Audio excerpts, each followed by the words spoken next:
नमस्कार, स्वागत है आपका। टीएनपी न्यूज देख रहे हैं आप और मैं हूं आपके साथ शाहनवाज मिर्जा। नीति आयोग की अहम बैठक हुई है और इसको लेकर केंद्र की सरकार ने तमाम विपक्षी पार्टियों को न्योता दिया, लेकिन विपक्ष के कई सीएम नीति आयोग की बैठक में नहीं पहुंचे। आखिर क्या है नीति आयोग और विपक्ष ने बैठक को लेकर क्या कुछ कहा, इस खास रिपोर्ट से समझें।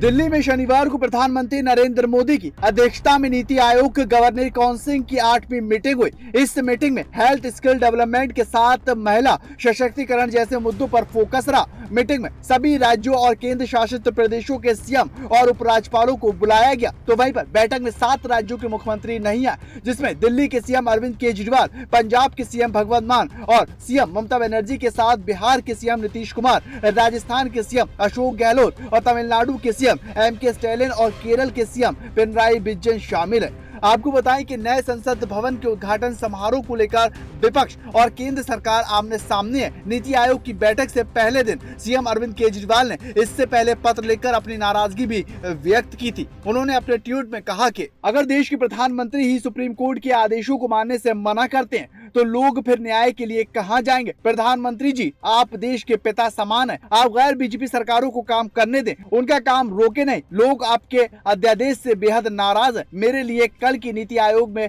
शामिल होना संभव नहीं होगा। तो वहीं आपको बताते हैं कि आखिर नीति आयोग है क्या और कैसे कार्य करता है। नीति आयोग जिसको लेकर विपक्ष की पार्टियां लगातार विरोध कर रही हैं, उसका असली मकसद होता क्या है। आजादी के बाद यूएसएसआर की तर्ज पर 1950 में योजना आयोग का गठन किया गया और योजना आयोग का मकसद योजनाओं का निर्माण करना था। साल 2014 में मोदी सरकार ने योजना आयोग को भंग कर दिया और 1 जनवरी 2015 को नीति आयोग का गठन किया। योजना आयोग की तरह नीति आयोग भी भारत सरकार के केंद्रीय मंत्रिमंडल के द्वारा बनाया गया राष्ट्रीय भारत परिवर्तन संस्था यानी कि नीति आयोग है और सरकार के लिए एक थिंक टैंक के रूप में कार्य करता है। नीति आयोग के अध्यक्ष प्रधानमंत्री होते हैं। अध्यक्ष के अलावा एक उपाध्यक्ष और एक कार्यकारी अधिकारी होता। इनकी नियुक्ति प्रधानमंत्री के द्वारा की जाती है। बहरहाल अभी देखना होगा कि सरकार और विपक्ष की ये तनातनी कहां जाकर रोकती है। दरअसल विपक्ष हो या फिर सरकार, दोनों ही 2024 लोकसभा चुनाव की तैयारी में लगे हुए हैं, जिसको लेकर कोई भी एक दूसरे के ऊपर वार पलटवार करने से पीछे हटता